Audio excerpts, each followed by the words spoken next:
afternoon, everyone. I'm Hloniphile, and unfortunately it doesn't say, but I'm from Nampak, metals. So, yeah, cans. I said for a while because Thomas said wisdom, and I'm a little short on wisdom, so I waited for all the wise people to speak first. So hopefully that phase has passed and now we're just talking. Someone dropped their earring, just by the way. You go, oh, well spotted. Firstly, thank you, Thomas, and I think your team. Your energy is just infectious. It's just, you love what you do. You can't help but attend those teams meetings. Even if there's one of them every month, you just can't help but show up because you carry, you embody what you're doing. We thank you for that. And I imagine that there's a team behind Thomas. Absolutely. So the team that's behind Thomas, hi, thank you for your assistance. And thank you to our Learning and Development Manager, Gavin P.S., sitting next to. He is, there's a lady on LinkedIn who says, I'm stupidly passionate about development.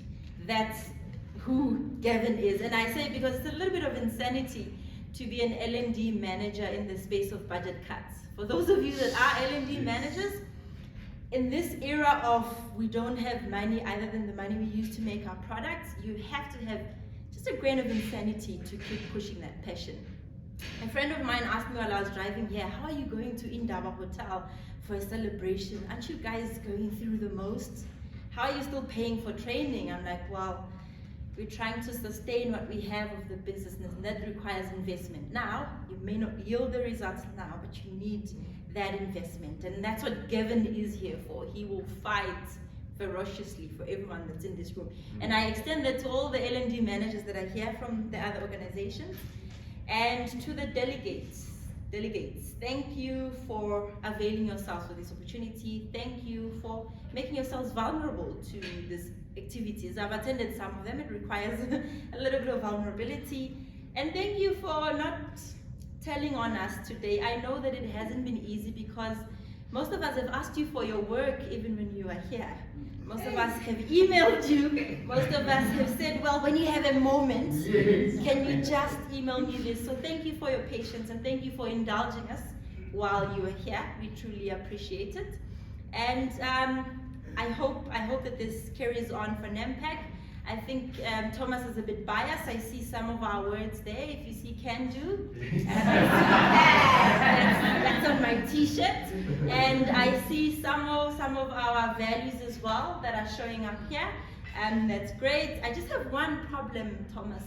As a manager, I feel like vocation should be up there on the 7 areas of life. Just a few notches higher than family. What's family? What's helpful? Those can wait. But seriously, thank you guys, and I really am excited. If you can hear my voice, I'm animated.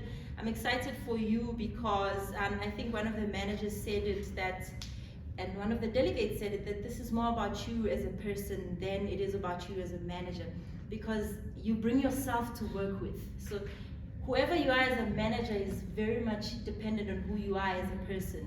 And if you apply even just a little bit of this, you're able to become a better person and therefore a better manager. I also see something from one of my favorite books, Starts With Why. I think it's Simon Sinek's cycle of, where he says, start with why, and then look at how, and then the what will take care of itself. So what's the purpose? Why are you waking up in the morning? Why are you showing up as the version of yourself that you're showing up as?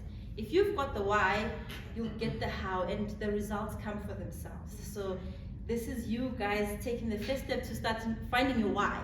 What is your purpose? And your purpose as a human being. Your purpose as a member of the universe, not as an employee of Nampak, not as an employee of PPC, just you as a human being. What does your purpose-driven life look like? And if you figure that out, you'll be the best version of yourself. Therefore, the best employee for your current employer and beyond. And we wish nothing but the best for you. And yes, those POEs and those projects, we're going to find meetings for you guys to present. We've got steer comms, so we'll figure out a way for you guys to present those, because have to be proud of what we do and the work that you do. So don't dim your lights. Don't do it and then, fold it. Show us, own it. And we look forward to enjoying them. And I hope you enjoy the rest of this afternoon responsibly.